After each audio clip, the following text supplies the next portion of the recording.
Hello friends, जय हिंद, वंदे मातरम। सोने से पहले जीके का डोज 10 क्वेश्चंस इंपॉर्टेंट, बहुत इंपॉर्टेंट है एग्जामिनेशंस के हिसाब से। और ये क्वेश्चंस आपके एग्जामिनेशंस में रिपीट होते हैं, सो काफ़ी यूजफुल रहेगा। तो आज का पहला क्वेश्चन क्या है? निम्नलिखित में से किस पदाधिकारी को संसद के सदस्य नहीं होने पर भी उसे संबोधित करने का अधिकार है?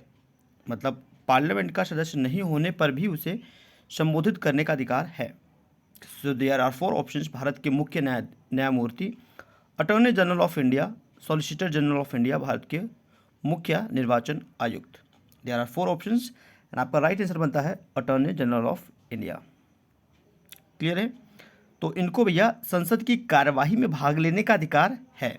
ठीक है, ये चीज में संसद के कार्यवाही में भाग लेने का अधिकार है, लेकिन वोट करने का अधिकार नहीं है। ठीक है, इनको वोट का अधिकार नहीं है। क्लियर? वोटिंग का अधिकार नहीं है, लेकिन पार्लियामेंट की कार्यवाही में भाग लेने का अधिकार है। ठीक है, संसद के कार्यवाही में भाग ले सकते हैं। भारतीय सर्वोच्च न्यायालय मतलब सुप्रीम कोर्ट में हर वैसे मामलों में जिसमें भारत सरकार से संबंधित होता है, उसमें भारत सरकार का प्रतिनिधित्व कौन करता है? Attorney general of India. Clear है? So option number second. Next चलते हैं। अमेरिका स्वतंत्रता की घोषणा किसके सिद्धांतों पर आधारित थी? अमेरिका स्वतंत्रता की घोषणा किसके सिद्धांतों पर आधारित थी? काफ़ी अच्छा क्वेश्चन है, इंपॉर्टेंट है। नैसर्गिक अधिकार। किस पे डियर? नैसर्गिक अधिकार।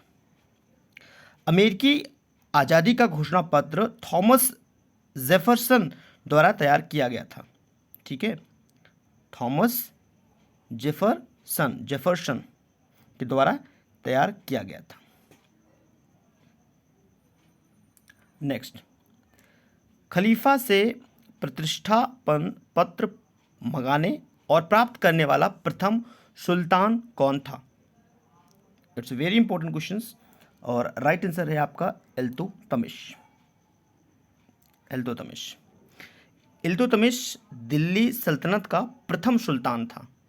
कभी कभी क्वेश्चन ये भी बनेगा आपका कि दिल्ली सल्तनत का प्रथम सुल्तान कौन था? नाम याद रखिए, इल्तुतमिश, जिसने 1229 में अबू खलीफा से अलंकरण प्राप्त किया था। इसी पत्र के द्वारा उसे वफादार लेफ्टिनेंट के रूप में मान्यता मिली थी। क्लियर हुआ? नेक्स्ट, तिब्बत में बौद्ध धर्म का प्रचार करने वाले बौद्ध भिक्षुक कौन थे? बौद्ध भिक्षुक कौन थे? पद्म संभव। It's very important question. Right answer क्या है? पद्म संभव। ठीक है, तिब्बत में बौद्ध धर्म का प्रचार करने वाले जो बौद्ध भिक्षु थे वो थे पद्म संभव। चलिए डियर, नेक्स्ट देखते हैं। It's very important question. Gandhi ji का नमक सत्याग्रह किस आंदोलन का हिस्सा था? थोड़ी विस्तार से चलिए इसको। देखिए, गांधी जी का नमक सत्याग्रह जिसकी शुरुआत 12 मार्च 1930 को हुआ था। 12 मार्च 1930। ठीक है, डेट इंपॉर्टेंट है क्योंकि कभी कभी डायरेक्ट डेट से पूछेगा। तो 12 मार्च 1930 को स्टार्ट हुआ, दांडी यात्रा से हुई, सविनय अवज्ञा आंदोलन का हिस्सा था।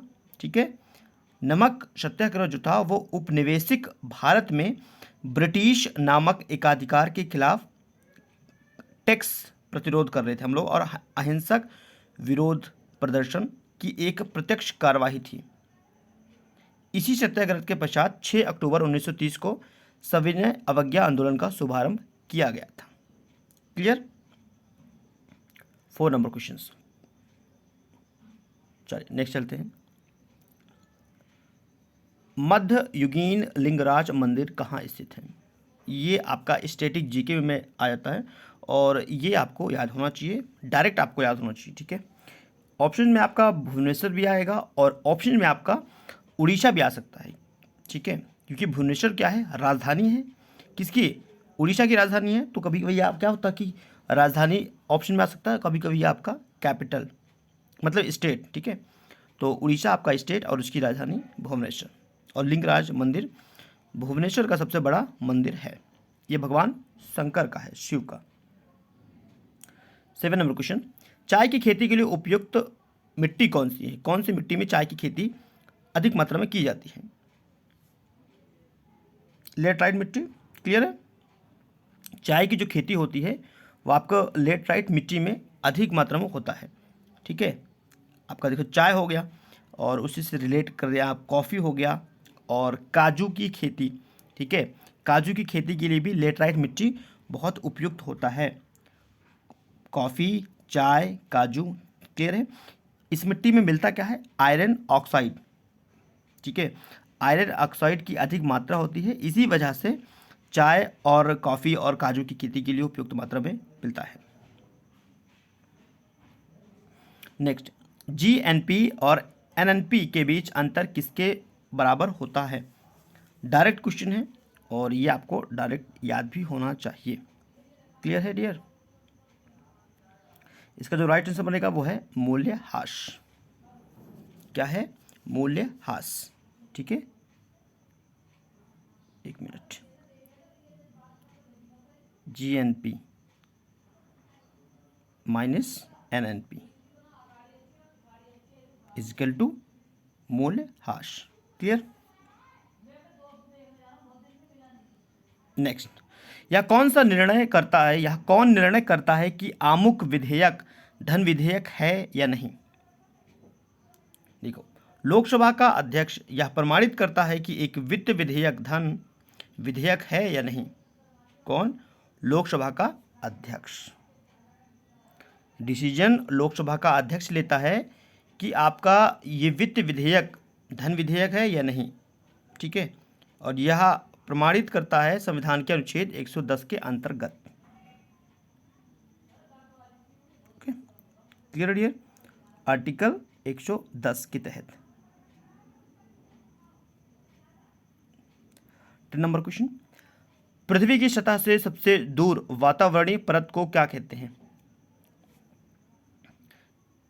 पृथ्वी की सतह से सबसे दूर वातावरणीय परत को क्या कहते हैं? सबसे पहले आप समझिए कि निचले परत को क्या कहते हैं। अगर पृथ्वी से हम निचले परत को देखें उसको बोला जाता है आपका क्षोभ मंडल। क्या बोलते हैं? क्षोभ मंडल। ठीक है, फिर उसके ऊपर क्या होता है? उसके ऊपर होता है समताप मंडल। ठीक है, ये वाला समताप मंडल। और समताप मंडल के भी ऊपर एक मंडल होता है जिसको बोलते हैं आयन मंडल, मतलब या फिर आयनिक बोल दीजिए आप, आयन या आयनिक। क्लियर है? तो आयन मंडल आपका कहते हैं। और पृथ्वी सबसे अधिक दूरी पे जो होता है वो होता है, एक मिनट, वो होता है आपका वायुमंडल। ठीक है, वायुमंडल तो सबसे ऊपर होता है वायुमंडल। ठीक है, वायुमंडल 4 लेयर से होते हैं ऐसे। क्लियर है? पहला क्षोभ मंडल। ठीक है, क्षोभ मंडल बोलते हैं। दूसरा समताप मंडल। तीसरा आयन मंडल और उसके बाद सबसे ऊपर होता है वो होता है वायुमंडल। ठीक है, ऑप्शन नंबर सेकंड। तो ये 10 क्वेश्चन था। क्लियर है dears? And thank you for watching this video. Next video फिर से मिलते, तब तक के लिए धन्यवाद फ्रेंड्स।